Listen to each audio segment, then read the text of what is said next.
Welcome to Nothing Is Real, a podcast about the Beatles. Everybody thinks they know the Beatles, but how much do we really know?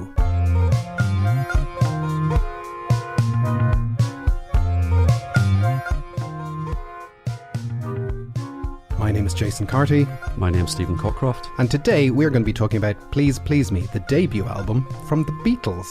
And as we mentioned in our I Want to Hold Your Hand episode, sometimes people focus in on the latter half of the Beatles' career because there's lots of intrigue and lots of things taking a long period of time.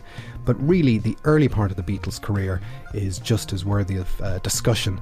And Please Please Me is a very unique album. And even if the Beatles had only done their 1963 work and then disappeared, I think we'd still be talking about them today as a very fantastic curiosity.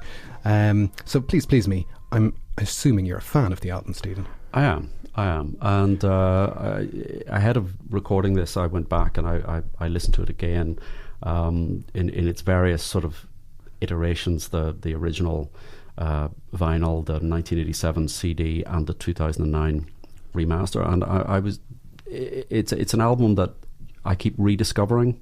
I keep forgetting just how good it is. Yeah. And I think one key reason I wanted to talk about it today is that I feel that often it's written that it's the Rubber Soul Revolver Sgt.Pepper axis that the Beatles became an albums act. And I don't think that's true. I think they became an albums act right at the very start. That Please Please Me, yes, it's technologically connected to 1963, but it's as good an album as anything. And if you kind of look at what was happening around at the same time, it is a game changer as an album. Yeah, I think that's right. What strikes me is that, as you said, it's sort of its time, but you can see it pushing past what was in the charts at that time. It's also interesting because it's probably the widest spread in terms of the variety of songs. So you've got rock and roll songs, you've got a show tune, you've got girl groups, you've got R&B. And really what they're doing right from the beginning, which I suppose reflects their live act at the time, is they're being influenced by absolutely everything that's going on around them. Yeah. They're distilling the essence of those sort of girl group harmonies, the Chuck Berry riffs, and they're turning it into something new. Yeah. Putting their own spin on it. Well, that is the brilliant thing about it, because they're not being influenced by being the Beatles, so to speak, yet.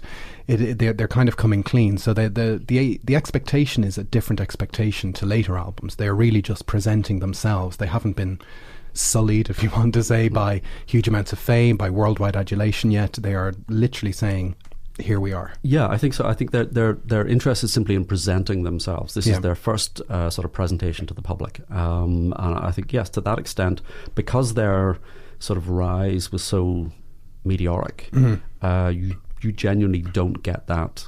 Yeah. Again, they're not writing songs to order. They're not writing songs because they've got to have an American hit. This is just what they were doing at the time. Yeah. So if you kind of look at the numbers, the Please Please Me album, famously it gets said that it was recorded in a day, which isn't strictly speaking 100% true, but we'll come to that in a second. When it does come out eventually, it comes out on the 22nd of March 1963, and it gradually over the next couple of weeks gets to number one, and it gets to number one in the UK on the 5th of May 1963, and it stays there for 30 weeks, and the only thing that's big enough to replace it is the Beatles. With the Beatles, when that comes out on the 1st of December 63, their second album, and then that stays there for 21 weeks. So there's this 1 year block where the Beatles are number one with these two albums. And if you know, when we talk about how important it is as an album, if you look at the UK album charts at that time, and you know, it's important to remember that singles were massively outselling albums at that time. But when Please Please Me gets to number one, it starts this kind of 3.5 year block where the only number one albums are the Beatles, the Rolling Stones, Bob Dylan, and the Sound of Music soundtrack. So, you know, for people to say that it's later when the albums kick in, that's a kind of a revolutionary change in the album charts, that these people so they get just to number one. Dominate. They just dominate the singles and album charts. Yeah. And if you look at the year before that, it's all Cliff Richard and the Shadows are taking up most of the weeks in the charts. So it's a hugely influential album. And it's worth remembering that in 1963 the Beatles were busy. They played 217 gigs that year. They had a radio show on the BBC that used to go out Tuesdays at 5 p.m. called Pop Go the Beatles. And, you know, they're kind of taking over from, as Cliff and the Shadows had been the main leaders before that. And Cliff and the Shadows are mentioned in the sleeve notes of Please Please Me. It says, if I look at the quote here, they're the most exciting and accomplished group, i.e. the Beatles are the most exciting and accomplished group to emerge since the Shadows. High praise. High praise indeed, you know. And we're, you know, because everyone was waiting for a new Shadows. And the other thing that the sleeve notes of the album say is that they have enough self-penned numbers to maintain a steady output of all original singles from now until 1975. That's kind of spooky. 1975. Why is that spooky? Because that's when their contract eventually ran out. Wasn't it 76? No, 75. Went to 75. Oh, okay. Stickler for detail. So yeah, but it's what's kind of quaint about that is how far away they think 1975 is. Yeah, I don't think that there was any similar notes on the back of Shadows records at the time. So, as I said, it's often said that it's recorded in one day, but it's really recorded on the back of the two previous singles, isn't that right? Mm-hmm. So there's a 14-track album. 4 of the 14 tracks are recorded in advance, and the first 2 are Love Me Do and P.S. I Love You, which comes out as a single towards the end of 1962, and that pushes the need for the second follow-up single, which is Please Please Me Backed With. Ask Me Why. Ask Me Why. It's like a pop quiz. I'm being... Yeah. And what do we learn from the recording sessions of those singles? Because obviously, famously, the Love Me Do session is the one where Andy White, we have the 2 versions of Love Me Do. So the story is this is Ringo's sort of debut recording session with the Beatles, and he comes in very keen to impress, I suppose, probably impress the band as well as impress George Martin. Well, it's also where Pete Best at the previous session hadn't really impressed anyone, and the Pete Best version of Love Me Do is on Beatles Anthology 1. Yeah, and it's poor. Oh my gosh, it is pretty poor. Pete Best sounds like a horse walking downstairs. Yeah, it is falling downstairs. Yes. There's a lot of people that still have that sort of, oh well, you know, Pete Best was a decent drummer. He was pretty good.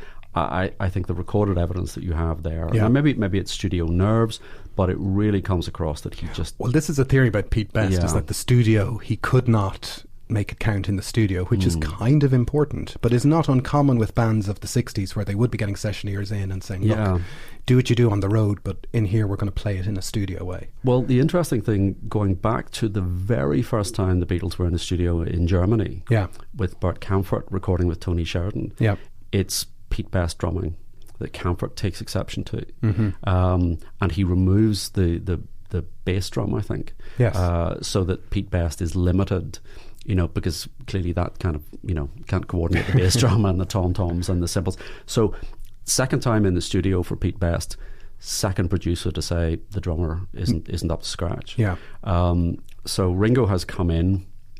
He was obviously getting a lot of flack. The band were getting a lot of flack back home in Liverpool from the fans. He's eager to please, and I think there's a story that he tells about, you know, he's sitting there with the drumsticks in his hand, plus maracas, plus a tambourine. He's trying to do all these things at once and really just making a bit of a mess of that. George Martin would say that he didn't know they were coming in with a new drummer. So he had already booked Andy White on the basis that Pete Best wasn't up to scratch. They brought in a new drummer. Andy White was already booked for the session.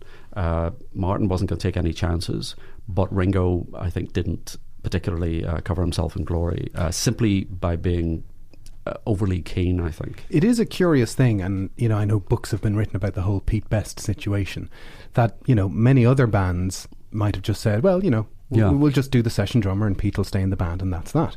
But the Beatles kind of are so... I know John Lennon called themselves as bastards in those days, but they were so focused, and I think they'd come to a point with Pete anyway that they decided, well, this is the leverage we need. You know, we will get a new drummer. We won't try and hide it up. And I believe that any good band in history is only as good as its drummer, and cometh the hour, cometh Ringo, who made the difference. I think it's true to say that they had been thinking of getting rid of Pete for a while. I mean, he was there, I think, under sufferance. You know, his mother provided them with a venue initially. In Hamburg, he was off doing his own thing, so the other three became very tight. he just was not the same personality as the rest of them.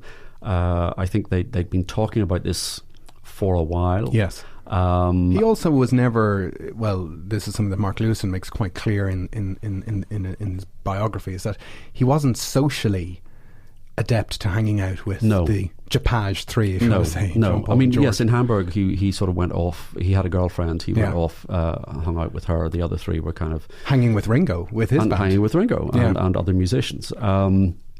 So I think there was that element, but you do get the very clear sense that George Martin, having said this drummer isn't good enough, that was the sort of final piece, if not the reason for him going. It provided the excuse or the pretext to say to Brian Epstein, you must not get rid of him. So September 62, Ringo turns up and Andy White is there as a session drummer, and we now have this thing where we have two versions of Love Me Do to compare to. And so the single version, which is the version that ends up on Past Masters these days, if you want to hear it, is the version where Ringo plays drums. And the Andy White version is the version that actually ends up going onto the album. I'm not exactly sure how they came to that switch. No, that seems to me to be counterintuitive. Yeah, that they wouldn't keep Ringo on the album after he proved himself. If the single was good, if it was good enough for the single, why not just use that version and consign the Andy White to the shelf? And if you're ever forced to figure out which the difference is the tambourine. So in the Andy White version, Ringo's just tapping a tambourine, and in the forlornly in the background. You can hear his sad face slowly tapping it. And in the tambourineless version, that's Ringo on drums. So listen out for that tambourine. And then Andy White is drumming on the B-side as well, P.S. I Love You. And there Ringo is on maracas. Great maracas. Fantastic maracas. Highlight. So the Love Me Do single begat another single, which was Please Please Me. And so that gets recorded then in December, and for release in January, and that's Please Please Me backed with Ask Me Why. And this time Ringo is fully on drums. It is the four of them recording. And so as one single begats another single, this second single then begats the need for an album. So George Martin has a couple of ideas for the, trying to figure out the album, but his main idea is just wanting to capture them as they are. They're playing, they've got a massive repertoire of songs, and they're playing in the Cavern Club. They're starting to play up and down the country, and he kind of wants to capture that spirit in a bottle. Isn't that it? Yeah, that's it. So they actually visit the Cavern. But I think George Martin said almost immediately he walked in the door, he thought this is not going to work. As a venue, it's small, it's cramped, the acoustics are terrible.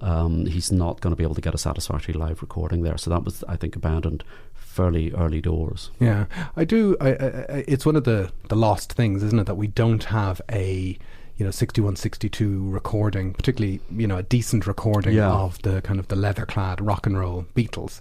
But I for all the kind of teary-eyed reminiscences about the Cavern, it must have been bad acoustically, or must have been a hard place to... I suspect it's one of those things you really had to be there. And possibly, with hindsight, it was more about the emotion than the sort of finesse of the musical performances. But still, if you had a choice to go back and see any gig, that might be the place to go. No, I think you're absolutely right. But again, George Martin's kind of care in this issue is one of these kind of lucky things that the Beatles have going for them. They've got a very thoughtful producer, they've got a very thoughtful manager. There's many other managers who would have said, get a tape in here, get the album out next week, let's put out something shoddy. These guys are in the top 10. But George Martin is saying, let's just take a week or two and gather our thoughts and do something properly, which is to all their credit. It is, I think, and I think, I know it's a sort of the old chestnut about the fifth Beatle, but I mean, really, if they didn't have George Martin as a producer, you think just how different, things might have been. I always draw a comparison with the Kinks, where you've got a songwriter like Ray Davies, who is, arguably the equal of Lennon and McCartney in that 60s peak, but yet the Kinks records just don't sound great. No, they don't. Or even the early Who records. Don't sound great. Because they don't, and the Stones the same. So until Jimmy Miller comes in with the Stones in the late 60s, they just don't sound good. It does take time for all those people to pull up. Like let's just take a sidestep to The Who, for instance. Tommy doesn't sound like it's recorded the same year as Abbey Road. No. And, it's only when Glyn Johns comes in for Who's Next that you get kind of a proper dynamic it's a recorded complete sea sound. change in the sound. And again, you're kind of looking at 66 and the Beatles, or the Kinks are number one with Sunny Afternoon. Fantastic song, charming recording. But it's not as crystal clear as, say, Good Day Sunshine from Revolver, which is coming out at the same time as well. So they were very lucky. The producer, the production style and the attention to detail and the preparedness of George Martin to work with the band, allow them to experiment and translate, his ability to translate what they wanted. At this stage, obviously, George Martin is pretty much calling the shots in the studio. But I think the production here, even at this early stage. And he's also, like, George is producing great records for other people as well. I remember a few years ago I was listening to a compilation and this song called Shadows and Reflection by The Action came on. And I went, that's a fantastic song. And I look up the notes, George Martin production, he is streets ahead of other people at the time. And so you think, we have those two songs in the can, Love Me Do and Please Please Me, and Please Please Me is still a great song, isn't it? I mean, it's you really get that Beatles harmony thing where they create like a third note between their two voices when they're singing in the choruses together, or the verses together. It is. I mean, I always thought Love Me Do is the kind of outlier that it doesn't really sound like anything they would do subsequently. It's not really a Beatlemania style prefiguring that, but Please Please Me, it seems to me that is really where it starts, and that's the song. But it's a lovely 62-63 divide. It is. Like 62, start the engine. 63, let's go. And this is famously the song that was written as a sort of in a ballad style, that kind of Roy Orbison style, which you would dearly love to hear what that could have been. What that could have been. And that was widely known that it was written in that style, even in the early 60s. And I'm thinking, Roy Orbison never thought, I might cover that and do it in my own style. But Please Please Me is the song that sent Dick James kind of got his antennae quivering and thought, right, we're gonna form a music company, a publishing company. So that's the song that really grabbed his attention. And there's a nice little review of that single. This was in the NME, and it says it's a really enjoyable platter full of beat, vigour and vitality. No, I think you can say anything. Nothing you can disagree with. And here we are, almost 60 years later, trying to fill an hour talking about it when they've kind of nailed it. And the other thing that I love about Please Please Me is Ringo's fills at the end. Like he's really announcing himself. Of course he's essential to that band. Andy White wouldn't have done something like that, and it's that's born from show work and stage work. He brings a character that a session drummer wouldn't bring. Yeah. So they have these two singles and the associated B-sides in the bag, and when the album comes out, side 1 finishes with Please Please Me with those Ringo fills, side 2 opens with Love Me Do, and the B-sides are right next to them on the album as well, but they've got 10 more songs to fill. So George Martin arranges for them to come into the studio, Abbey Road Studio 2, where they try and record the rest of the album in one day, and that's in February 1963, and they arrive at about 10 o'clock in the morning. And I think it's a bit instructive, instead of going through the album in terms of what's on the album, to kind of go through it in terms of the order they recorded things in, because the first thing they record that day is There's a Place. And I think There's a Place is, when you end up listening to the album, even though it's the second last track on the album, it's a song that kind of marks them out as being ahead of other people. It's a song that says, there's a place I can go, it's my mind. And you can think it's a love song, but actually it's quite it's got a depth to it that you wouldn't expect. I think so. It's quite a mature lyric. I think supposedly there's a song in West Side Story, There's a Place for Us. Oh yes. That's where the title came from. Paul said, it's pretty much a joint composition and vocal. Paul is really sort of prominent there, although John is maybe the main author of the song. Yeah, and it's interesting because obviously at the start of the day, John's voice is still holding up, so they're starting with some John recordings because we'll talk about his voice going as the day goes on. Yeah, I mean he famously had a cold, and I think you can hear that even in this first song. Yeah, there's like 12 or 13 takes for this to get this one right. Yeah. So it's interesting to sort of think what was in their mind when they were recording this, and it sort of take. There was a place in their mind, Steve. There was a place. Can we cut that?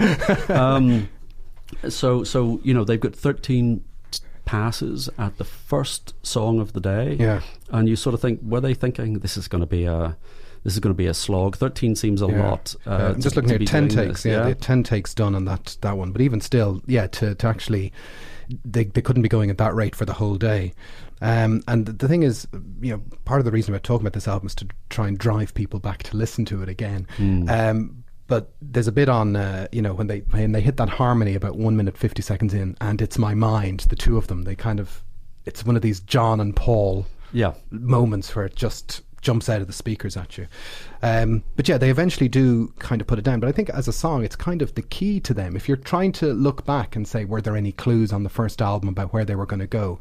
Well, there's a connection to Turn Off Your Mind, Relax and Float Downstream. The seeds are there. It reminds me slightly in the context of the lyric of In My Room. Yes, which is the Brian Wilson Beach Boys song. This song, There's a Place, got to number 2 in the US single charts. By the Beatles? By the Beatles. I did not know that. They're backed with Twist and Shout. Goodness me. On the Tolly label. Really? Yeah. The US Beatles experience is we should talk about that briefly, because in a way there is not a US version per se of the Please Please Me album. No. There's a parallel, you could say, with the Beatles is kind of Meet the Beatles, and you can kind of look at matches, but again it's an album that hasn't, not only is it not affected by the American experience when they record it, there isn't really a parallel album. I know they have the early Beatles album, but it's a different thing. It is, and they sort of backtracked. Yes. So it was really, the Capitol were going back to mine those earlier sides after they sort of Beatlemania had hit in America. So no, there's no direct equivalent. And even the cover is different. So we kind of have a cultural, of them looking over the balcony, we have a cultural connection to that perhaps wasn't there in the early days of American Beatlemania. So they record There's a Place, and then the next song they record on the day is a song called 17, which is a working title of I Saw Her Standing There, obviously. And this is a very new song actually at the time. Paul kind of writes it at the end of 62, and I think he figures out quite quickly that this is a good song. Yes. So he recalls the fact that this was written in Forthlin Road in the living room of his father's house, and Paul's idea, but he does sort of say, it was really a bit of a co-write. There's that Lennon coming up with the She Was Just 17, You Know What I Mean.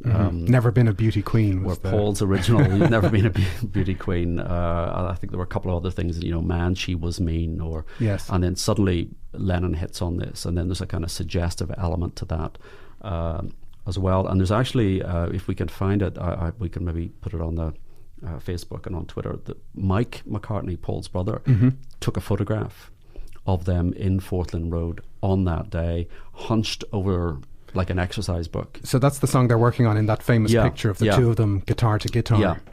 Where they're kind of working on that particular song. So if we can find that, we can maybe put that up on. The other aspect of that I like about this song is it's a standard. It's a rock and roll standard. Yes. So right off the bat, first song that you hear, that's become a rock and roll standard. That's a song that other people will go to 50 years later in the way they go to Johnny Be Good or any number of those kind of 50s songs. But it does show, you're absolutely right, and it shows that antenna that I think they knew, we've written a song in this idiom and it's as good as anything else. Obviously it ends up as the opening track on the album. The things we kind of take for granted about the Beatles, we take for granted their counting. It's their first album, their first song, 1, 2, 3, 4, and away they go. And it's very exciting. And it's, as I said, it sounds in the great tradition of a lot of Beatles songs, and Paul McCartney songs, it has this thing where he's written a song and you feel like you've heard it before. Yeah, because he stole the bass line from Chuck Berry. Well, you were talking earlier on about you've listened to the 2009 versions and the 87 versions and all the rest. The 2009 versions, when you're talking about bass, the remasters that came out in 2009 are, the bass is slightly turned up. I wonder why. Yes. But you hear the bass on I Saw Her Standing There, and it's a song Paul still sings in concert. And to watch him play bass, it's extraordinary. It is. It's absolutely phenomenal. That's the thing that really sort of leaps out at you in the 2009 remasters is the bass playing. Yeah. I mean, I hold my hand up and say, even at that stage, that very first album, McCartney's bass playing on this throughout the album, but is just phenomenal. It is phenomenal. And if there was ever any need to justify the remastering, it's the bass playing. Yeah. And George Martin, famously, he would be, in the early days, the sequencing was purely up to him, and he used to put a song at the start of side one, which you would call a pot boil, or something exciting, something to get the juices going. And I think nothing delivers better in that regard than I Saw Her Standing There. And it never was a single, well, certainly official single. I'm sure it hit the charts in the US, but it never was an official single. No, but as I say, it's a standard. So it's Lennon famously did it with Elton John in '74. There's a very entertaining clip of McCartney at one of the Prince's Trust concerts, and he's singing this, and Bryan Adams, who you may remember, Bryan Adams had a hit. He steps forward to sing it with McCartney, and the grin on his face just to be standing next to McCartney and singing that song. So it's become. But it's also like the Elton John Thanksgiving '74 Lennon performance is great fun. It's odd to hear Lennon sing it, but the other fantastic performance that's worth checking out is Last Play at Shea, where Billy Joel invites Paul McCartney on to sing I Saw Her Standing There, and we'll put up a link to the clip. It's a fantastic thing because they're closing down Shea Stadium. They're going to demolish it. The last gig is Billy Joel. There's rumours that McCartney's going to turn out. He's got a private plane rushing him to the stadium, and the joy in the stadium, the place just erupts when McCartney walks on stage and they sing I Saw Her Standing There, Yeah. I thought you were going to reference the Beatles induction into the Hall of Fame, which you should check that out as well. Is that that's where they have a stage full of people, primarily Mick Jagger, doing a really terrible ramshackle version. Can I? You were saying about the vitality of this. Ian MacDonald has a great quote. Oh yeah, and he says this song called the bluff of the chintz merchants of Denmark Street. That's fantastic. And I thought that's absolutely on the money. Well, you talk about it being a standard, and there's some other songs that they put on the album later on, that we'll talk about becoming standards as well. But it lends to this notion of they are putting top drawer material on an album, which is a format that sells less than singles, stuff that could have been singles. So of course this is a game changer for albums in general. They record those two songs, they take a break at lunchtime, and the famous story goes that instead of the Beatles taking a break at lunchtime, they keep recording they keep rehearsing in Studio 2 while all the engineers go off for their lunch. And then the second session, the afternoon session, begins at 2:30, and the next song they record is A Taste of Honey, which on the final album, it's tucked in near the end, and it's probably a song that most people don't like. I have to say, I've in my notes here I've written low point. So I think this using of show tunes doesn't really survive very long. You've got Till There Was You on With the Beatles, but they are trying to capture that. We're doing a bit of everything. Exactly, on the album. exactly. And as you say, what you've got to remember is the big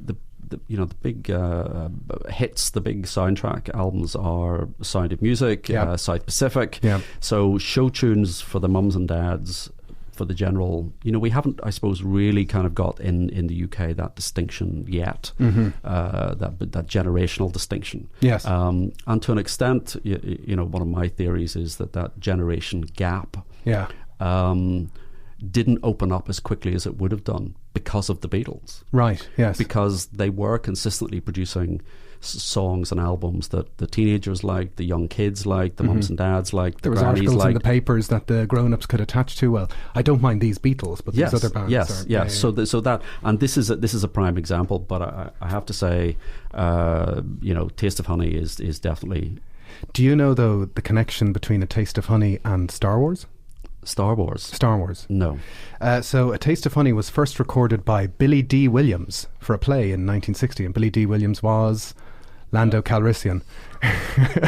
We almost got a shout out there from producer Ada that it's Lando Calrissian. And he recorded the first version because it was a part of a play in 1960. It was released in 61, and there was a version by a chap called Lenny Walsh in 1962, which is the version that the Beatles probably took their inspiration from. There's a couple of nice things about it, though. So even if you listen to it, it has that nice tempo change where it kind of goes into this swing. You know, it's there to give a little bit of colour to the, you know, it's not an album full of A Taste of Honey. So I'm glad it does its function. You know, Ringo swings nicely through it, and it has these great kind of bits of Paul double tracking himself, and that's a little technological glance into the future. Yeah, and that's a little glimpse into the way Paul would want it going forward. A whole band of Pauls. How exciting would that be?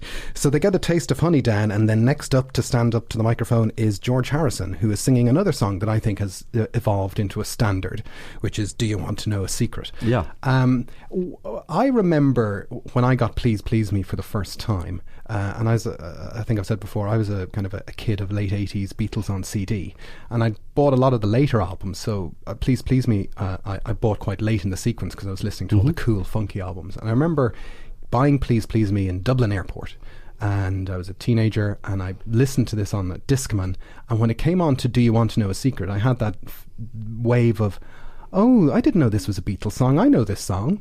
And that's kind of how it exists. And that which, song. which version were you thinking of? I don't know. It was just one of those songs that was in the ether. And it's like, oh, this is a Beatles song, and it's another little song that's developed into a standard. You know? I think the interesting thing is McCartney doesn't rate this song at all. Really? Yeah, I went back and I looked at his Many Years From Now, and he said this is just a hack song. This is a 50-50 co-write, he says. It's just a hack song. We had to write something for George. And Lennon said, we wrote this specifically for George. It's only got 3 notes because George isn't the best singer in the world. But, you know, again, you start picking it apart, and it's got loads of great bits. It has that...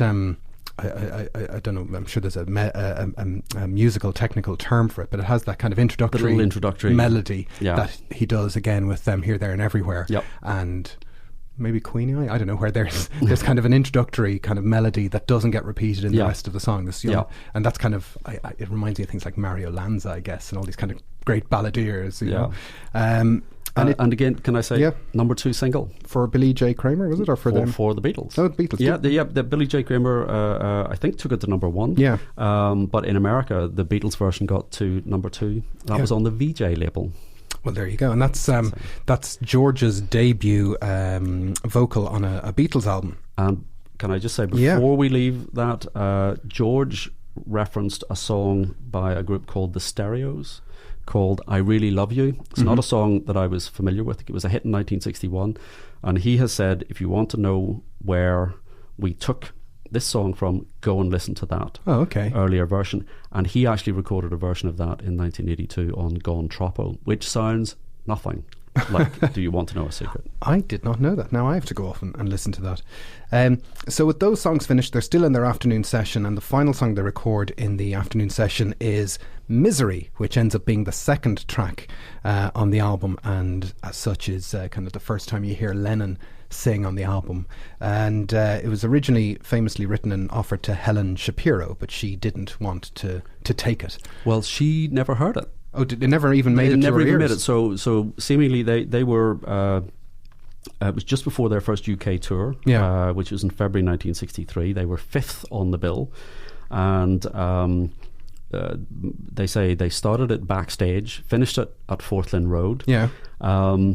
They gave it not to Helen Shapiro, but it went sort of to her manager and to her producer, who was the infamous Norrie Paramore, who was the producer that George Martin had a great rivalry with. Paramore thought wasn't appropriate, misery, sad, that's not. Yes. Helen Shapiro is walking back to happiness, it's all up-tempo songs. And so it was rejected. And then someone else picked it up. Who? Kenny Lynch. Oh, yes. Kenny Lynch, who was on the tour bus. He was on the tour bus, so he heard it and thought, I'll be having that. So he became the first person ever to record a cover of a Lennon and McCartney song. And it was a minor hit. On the same tour bus, he heard them roting. We're getting into Scouse speak here. He heard them writing. We've just lost our Liverpool audience. I'm terribly sorry. We love Liverpool. We do love Liverpool. We do. He heard them writing "I Want to Hold Your Hand" and thought, no, it's not that great. Yeah. So what does Kenny Lynch know? If he wants to come on the podcast, because is Kenny Lynch on the cover of Band on the Run? He is. There you go. So he's all right, Kenny Lynch. He's one of those kind of TV staples I remember from the 80s. That's the last session that they record in, the last song they record in the afternoon session, and then they take another break. And then the third session of the day, because the day would usually be broken up into sessions in Abbey Road for professional musicians, was supposed to run from 7:30 till 10 p.m, and then it ends up overrunning, and we'll come to that in a sec. But the first thing that they record in the evening session, they record 13 takes of Hold Me Tight, and this is one of the great lost Beatles recordings. It's really frustrating. So Hold Me Tight, it doesn't make Please Please Me. It ends up being re-recorded for With the Beatles, and it's another kind of bag of Lennon and McCartney excitement. Is it? Do you not like Hold Me Tight? No. Oh no. dear. You mean on With the Beatles? Yeah. No, if you it's too slight, is it? Apart from Till There Was You, I would say that's probably my low point of With the Beatles. Well, maybe we'll save it for our With the Beatles dissection. Heated debate. Okay. But when they recorded on that day, they found it hard to nail down. And is that missing? That's missing. They had plans to edit together two versions. That's what the notes suggest. But apparently the tapes are gone. Okay. So we do not have that. Because I was actually, but whenever you were saying, this is the amazing lost mythical tape, I was thinking, well, how good could it be if they preferred the version that ended up on With the Beatles? But okay. Well, yes, but they so it was a bit stop and start.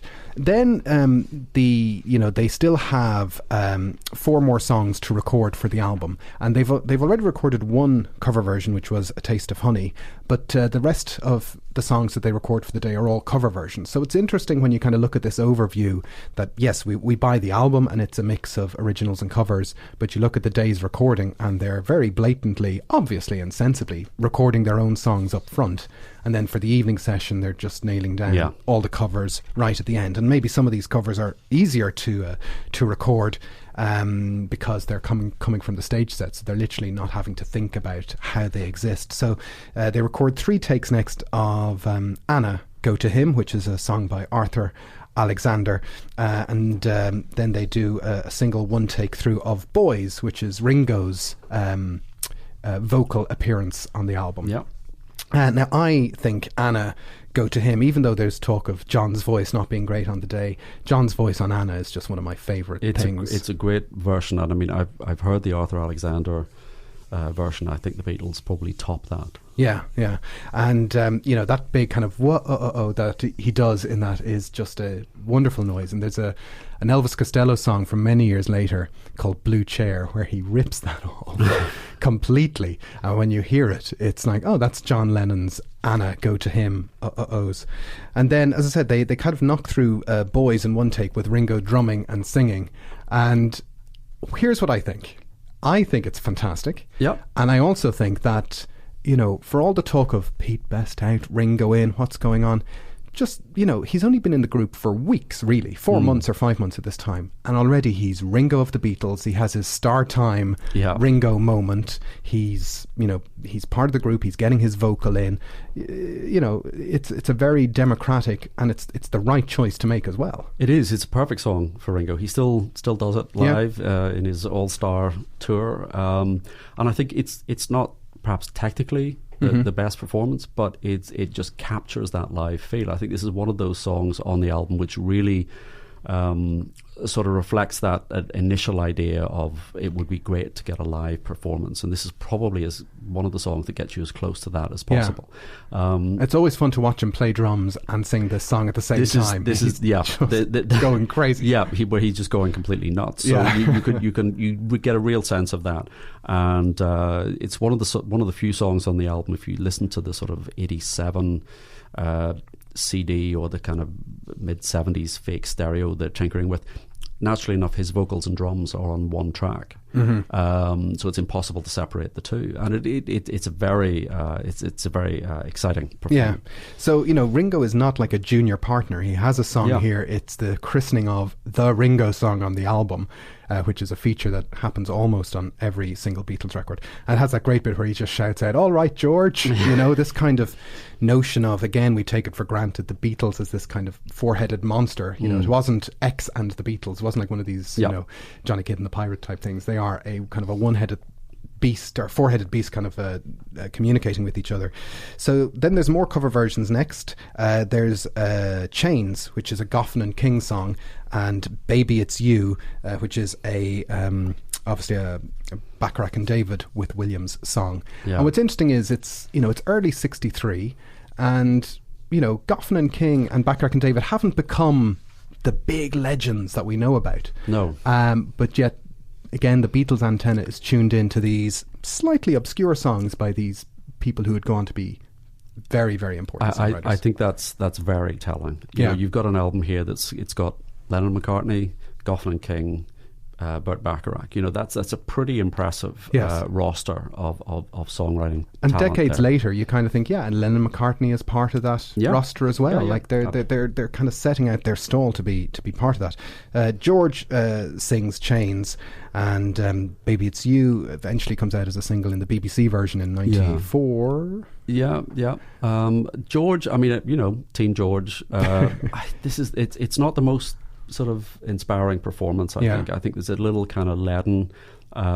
It's an interesting track. Yes. Well, they're rattling through these songs in much less takes. Yeah. So there's 4 takes of Chains and 3 takes of Baby It's You. Baby It's You, I think, is a fantastic song, and I think it's a fantastic performance. I think maybe the BBC version kind of shades this one, but I think this is one of those where Ian MacDonald and I part company. He refers to Baby It's You as ethereal kitsch. Oh, really? Yeah.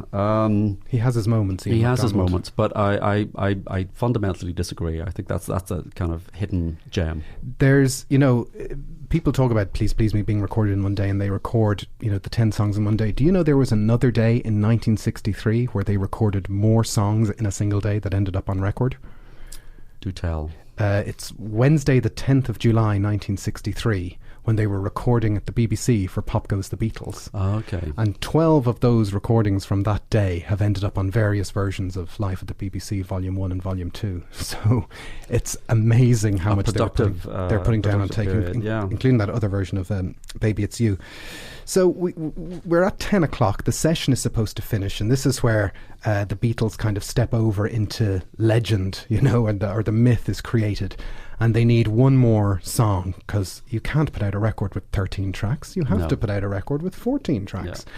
Yeah. And so they have one song left to record. They're running over time. They go off to the canteen, and what I like most about this famous story is that they hadn't decided what they were going to do. Like, they hadn't even turned up with a list of songs. No. They're sort of deciding on the hoof. Yeah, what they're going to do. So eventually somebody decides that they should do Twist and Shout. And we recently podcasted from Abbey Road Studio 2 itself. So you describe then how John nails Twist and Shout. Well, this is this was the moment when we were in Studio 2. I hold my hand up and say I kind of wandered around for the first hour almost in a daze, not quite believing that I was there, and not really quite appreciating what was going on. And but midway through the lecture that we were attending, they started to talk about the sound of the room, and they said the best example of this is Twist and Shout, and they played really the last little section of Twist and Shout, and you could hear it. And we were sitting 10 feet away from where the Beatles were set up in the corner of the room, diagonally opposite the control room. And that was a kind of, all the hair on the back of my neck was standing up. That was a spine-tingling moment, and it just took me right back to this record. And that's really when as soon as I get home that day, this is the record I put on. So by this stage, John's voice is starting to give out. His cold is kicked in, so he, well, they'd been working for 12 hours solid, Yeah. And they had one chance to just get it right. I think this was it. It was going to be such a kind of that song is not. You're not going to get a second chance at this. And they had been using it in their touring act as a closer. They knew it had, yes, impact, power, impact. So it's a radically different version to the Isley Brothers version, and this is a song where it's a cover, but they absolutely made it their own. And I don't think anybody thinks of the Isley Brothers version. This is the definitive take.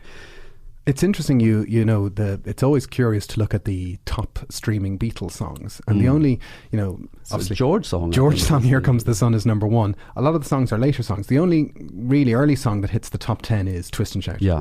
And that could be, I remember it being in Ferris Bueller, and that had a bit of an impact and all the rest. But it's one that really does carry, and it does, and it's still a floor filler. Absolutely. When you're at the disco, you're out on the floor as soon as that comes on. Always at those discos. So John is drinking hot milk and sucking Zoobs, a throat sweet. I don't know. Do they still make Zoobs? I don't know. Can we get sponsored by Zoobs? Sucking a Zoob is a good name for a podcast, I think. I don't know. We want a. That's our separate podcast. So he takes his shirt off. Yeah. He's gargling milk, and our producers showing us pictures of Zoobs. They still exist. They seem to still exist. That's great. Brought to you by Zoobs. Yeah. Let's get right on that. So it's a live one take in the studio, and you can hear the exuberance.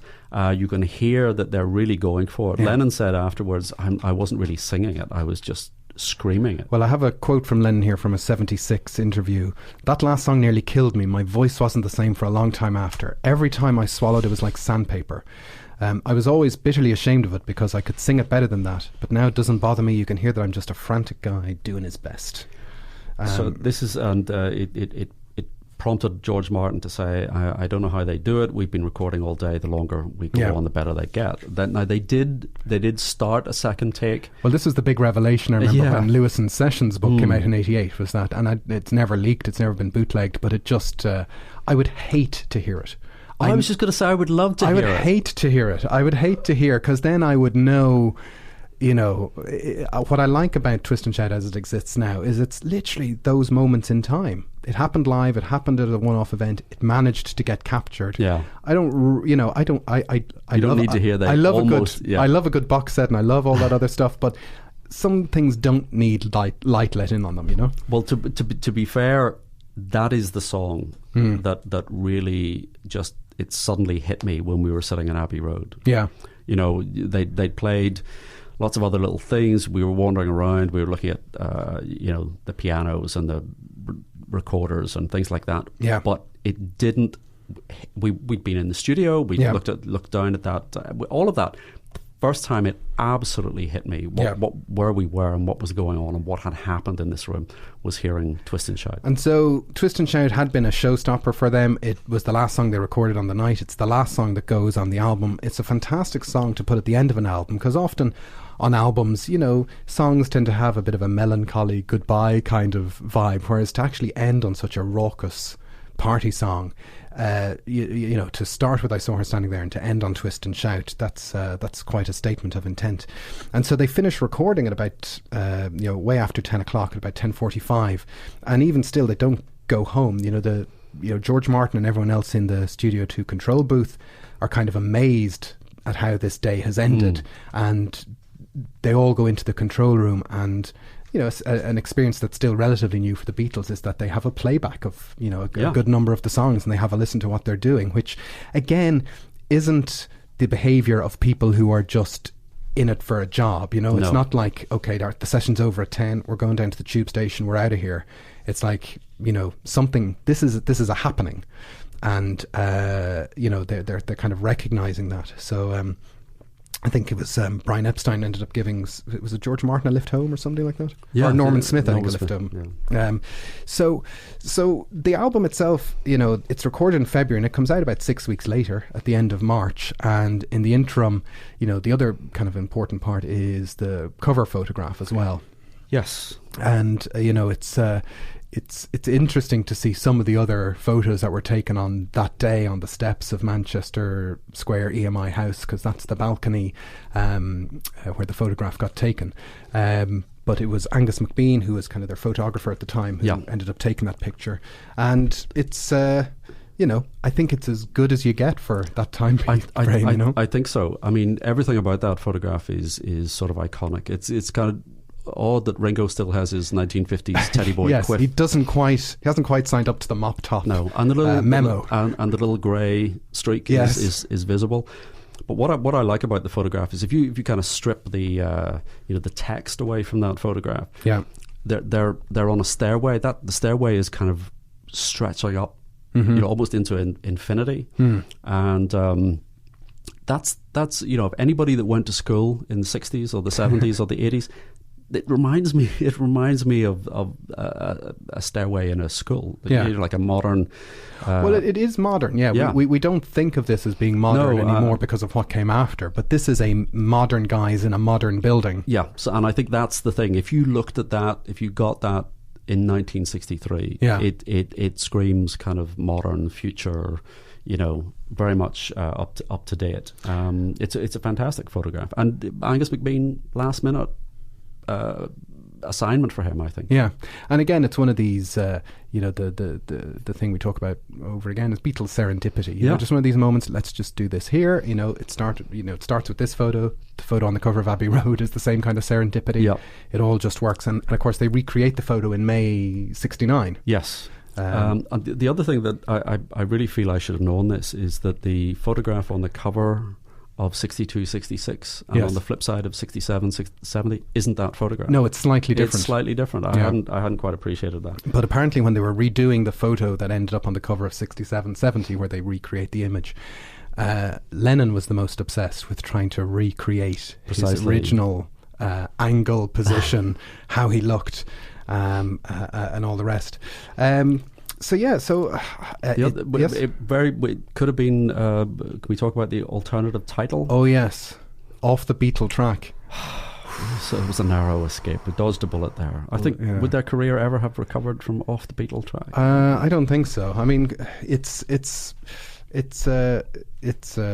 that it has a title track. Please, Please Me. I suppose they're just kind of building on the fame of the single.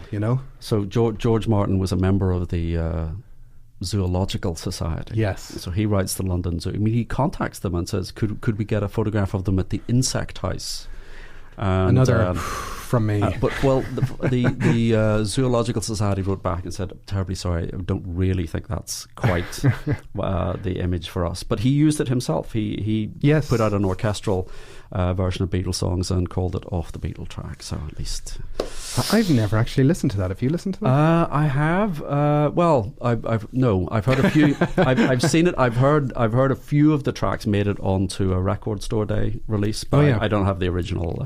But from I think it's called From Beatles to Bond or Back to Bond or something. Yes. So I've heard some of the tracks, but I haven't listened to the whole album.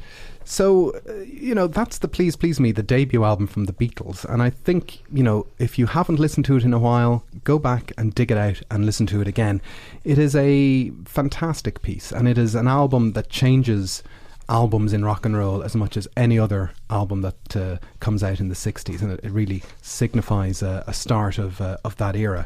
I do wonder, with all these reissues and everything that are coming out, could they ever do a Please Please Me reissue? I know they have this thing we talked about before, the demixing technology, where they might be able to pull some things off the 2-track, but I'm not really sure what else they could put into a Please Please Me super deluxe edition. I mean, I suppose what you've got are maybe the live versions of songs that ended up on the album. Yeah.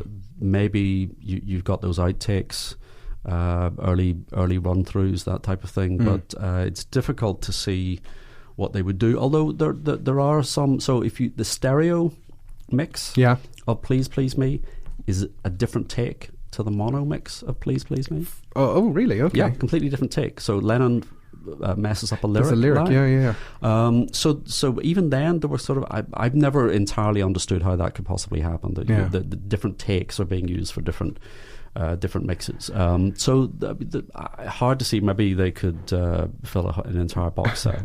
But where there's a will, there's a way. Where there's a will, there is a way. But I agree with you. I think this is the album that changed everything, not just for the Beatles, but also, as you say, changed the whole kind of charts, the way the albums charts functioned.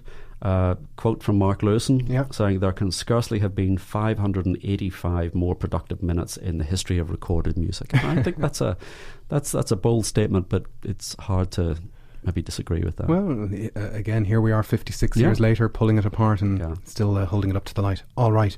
So listen, our main goal is to drive you back to listen to that album one more time and let us know if you've any thoughts on that. So for Nothing Is Real, I'm Jason Carty. I'm Stephen Cockcroft. And we just want to mention before we go that we are going to be recording a live episode of the Nothing Is Real podcast on November the 3rd, 2019. We're going to be doing it as part of the Dublin Beatles Festival, and we'll be in Bridie's Pub in Marlborough Street in Dublin on the afternoon of November the 3rd, recording an episode, and we are planning to discuss George versus Paul. Yes, it's pretty one-sided, I think. I think that'll be maybe our shortest episode, but we obviously want as many people as possible in the audience, so you might want to make your travel plans right now. If you go onto Facebook and look up the Dublin Beatles Festival, you will get some details, and we will put out some links on our Twitter feed. Yes, there are events across the entire weekend, so check out their Facebook page and come along to as many of those as you can make. Yes, including the Dublin Beatles Festival Beatle Brain of Ireland quiz on the Saturday. Yes, where myself and Stephen will be defending our title, and the winner gets to keep the podcast. Well, actually, we'll not be defending our title. Well, it's a different format. They've mixed up the format, and they've reverted back to an individual one-on-one. Yes. So I will be challenging you, or you will. Well, no, I'll be challenging you for the. Yes, the title. So there's all that to look forward to. Again, so pretty one-sided. They always put a lot of effort into this festival, and any support is very welcome. And so look it up on Facebook. We'll put out some links, and we'd love you to come along to the recording of our George versus Paul episode, which we will obviously record and put out at some point in the future if we don't make a total embarrassment of ourselves. Or fall out irreparably. All right. So that's it for now. Until the next time, please keep in touch with us. We're on Twitter at BeatlesPod. Join the Facebook group. Just look for Nothing Is Real Podcast on Facebook and you can join us there. Please leave a nice review in whatever podcast app or format that you like to use. And we will see you next time.